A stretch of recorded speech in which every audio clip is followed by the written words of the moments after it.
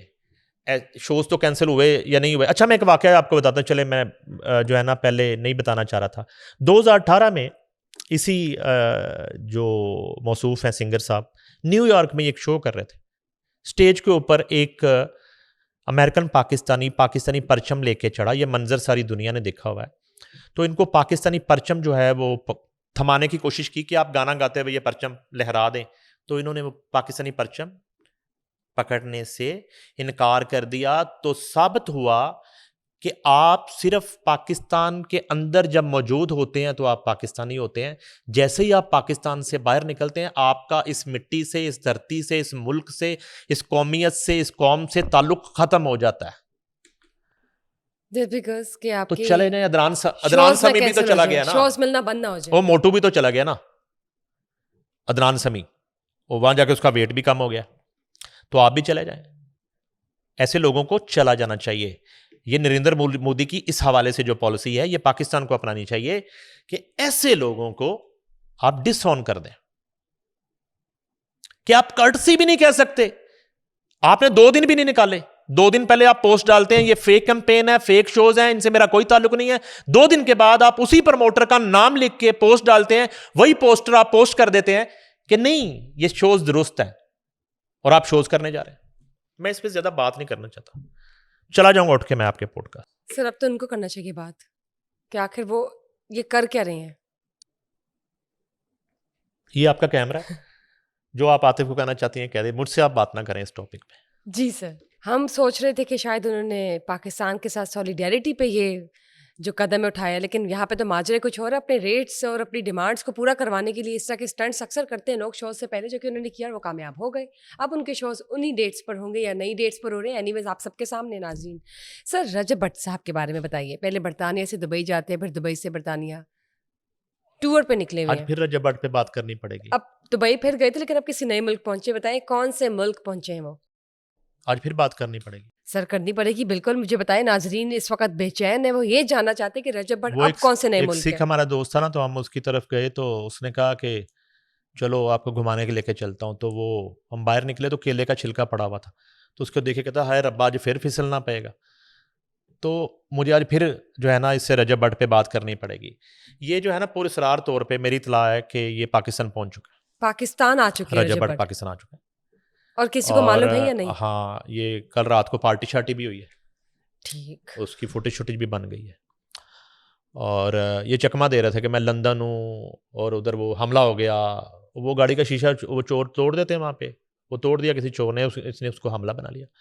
اسی طرح جب اس نے پری پلان 295A کی اور اس نے کہہ دیا کہ وہ تو سدھو موسے والا میرا جو ہے وہ مرشد ہے, تو یہ وہ والا 295 ہے.